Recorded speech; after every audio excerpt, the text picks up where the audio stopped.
Hello, my dear Virgo friends. This is Maxine Taylor, and I have your October forecast right here. But first, a couple of quick announcements. My full moon ceremony will be, of course, recorded probably tomorrow and online tomorrow, just in time for the full moon on October 1st. We have two full moons this month. The last one is on Halloween. I'll get to you later in the month on that, okay?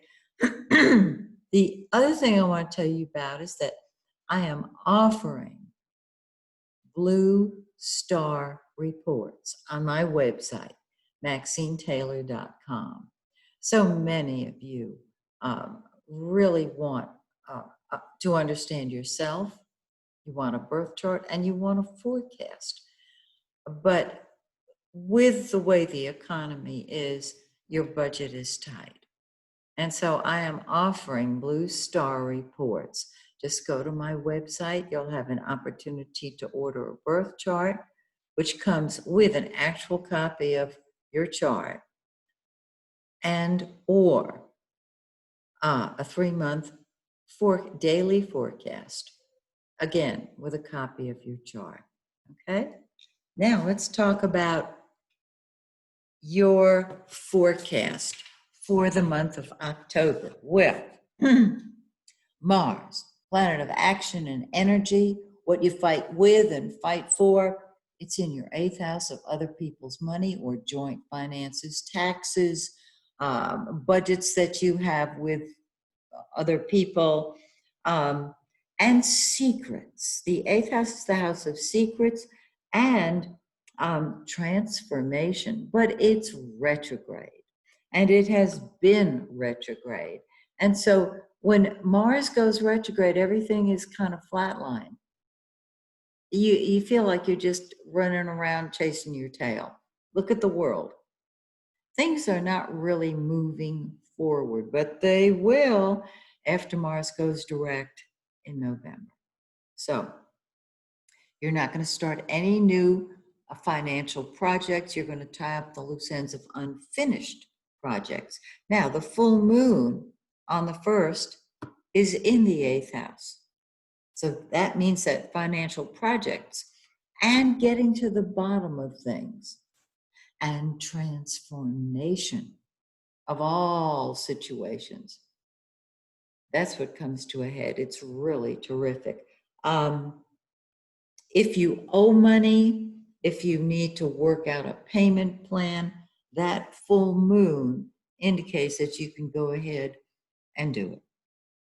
That would be my suggestion. Now I'm going to come back to the second full moon when we're at the end of the forecast. Right now, Venus, the planet of love and money and beauty, the pink planet, is in your 12th house. And you have enjoyed solitude, privacy. You've enjoyed your own company. On the 2nd, Venus crosses into your 1st house, and you have the opportunity to fall in love with you. This is a time to adorn yourself, to make yourself lovely, because you feel really good about you. I love the way that looks. And that's going to continue till the 27th. Remember that date, when Venus enters your 2nd house of money.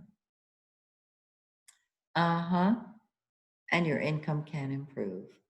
Well, now the sun, the yellow planet, has been in your 2nd house. And that's the sun is the giver of life. And so your tangible assets and money and income can be beautifully helped by the sun, the light of the sun. It gives life wherever it is. And so this indicates that money should not have been the problem that a lot of people have been going through. And then on the 22nd, the sun moves into your 3rd house, and you got ideas all over the place. This is a time for a blog. It's a time for a video. It's a time to write a book or tie up the loose ends on the great novel that you've put in the drawer that you started writing last year. But you've got terrific ideas. Mercury, which rules the third house, has been in the third house, giving you all kinds of great ideas and the desire to share them. This is a time to communicate with siblings too. Now, on the 13th, Mercury's going retrograde. And that means no new projects, no new books. Finish writing the book that you got on hold.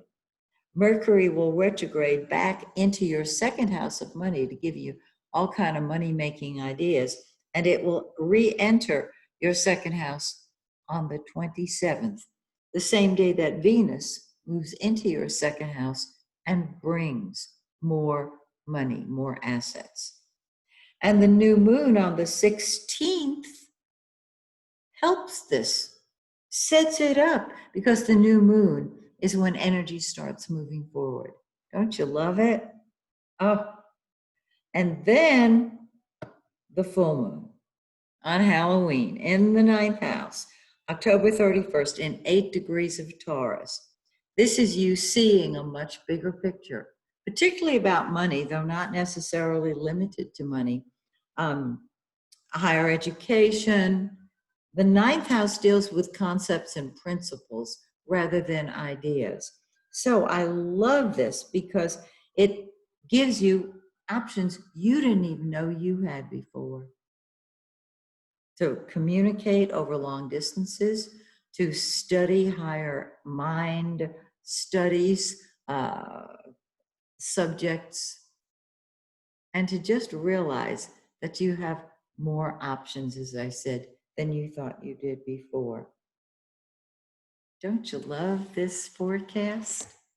So I hope you'll join me on my full moon, at my full moon ceremony on video in a couple of days.